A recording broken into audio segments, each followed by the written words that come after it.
क्या आप यकीन करेंगे कि एक जानवर सिर्फ जंगलों में रहता ही नहीं बल्कि जंगलों को बनाने में भी मदद करता है।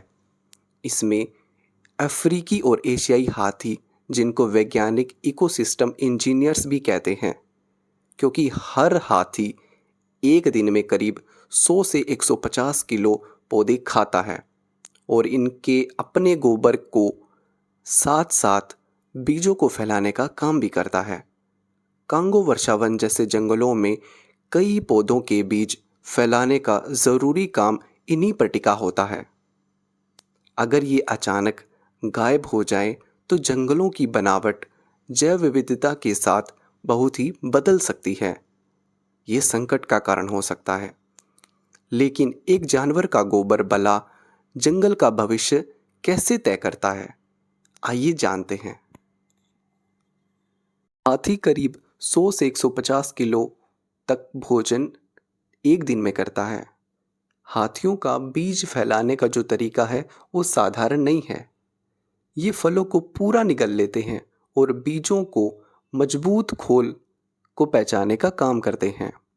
उनके मल में मौजूद बीज प्राकृतिक खाद के घेरे में रहते हैं और उनके अंकुरण की जो संभावना है वो बढ़ जाती है।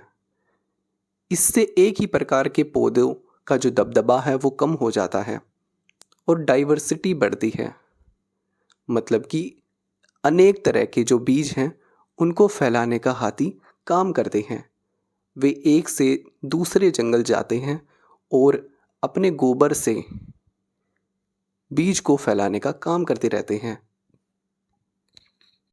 हाथियों का मिट्टी बनाने में भी बड़ा योगदान रहता है। इस पर चर्चा करते हैं।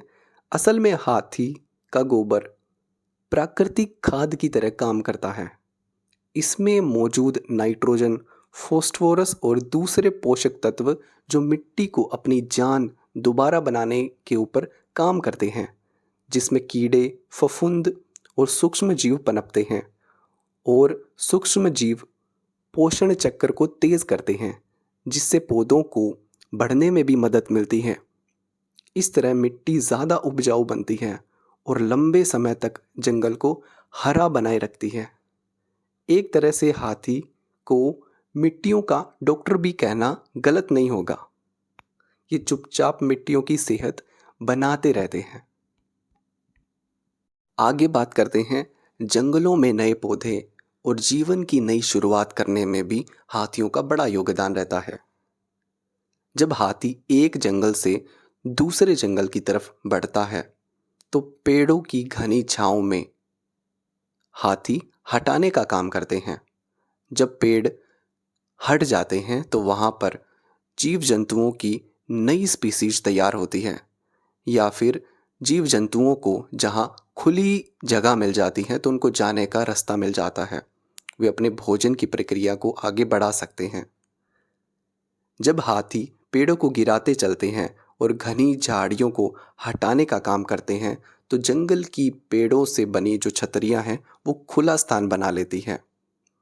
इन खुली जगहों पर धूप पहुंचने का काम करती है, जिससे प्रकाश संश्लेषण की जो प्रक्रिया है वो पौधों तक पहुंचती है, जिससे छोटे पेड़, घास और नई प्रजातियां उगने लगती हैं। बाद में ये छोटे पौधे बड़े पौधे का रूप ले लेते हैं और एक नए जंगल का आविष्कार हो जाता है। जंगल की डाइवर्सिटी बनी रहती है, यानी कि जंगल में विविधता बनी रहती है और अलग अलग आयु के पौधों के साथ जंगल बढ़ता रहता है, जहाँ पर छोटे पौधे, बड़े पौधे या फिर बीच के जो पौधे हैं उनको बढ़ने का भी समय मिल जाता है। हाथी सिर्फ खाने का काम ही नहीं करते हैं, वे जंगल को नया रूप देने का काम करते हैं, यानी कि उनको जंगल का वास्तुकार कहना एकदम सही माना जा सकता है, जो खाली जगह बनाता है और नई जिंदगियों के मौके पैदा कर देता है और प्रकृति को सांस लेने तक की गुंजाइश देते रहते हैं।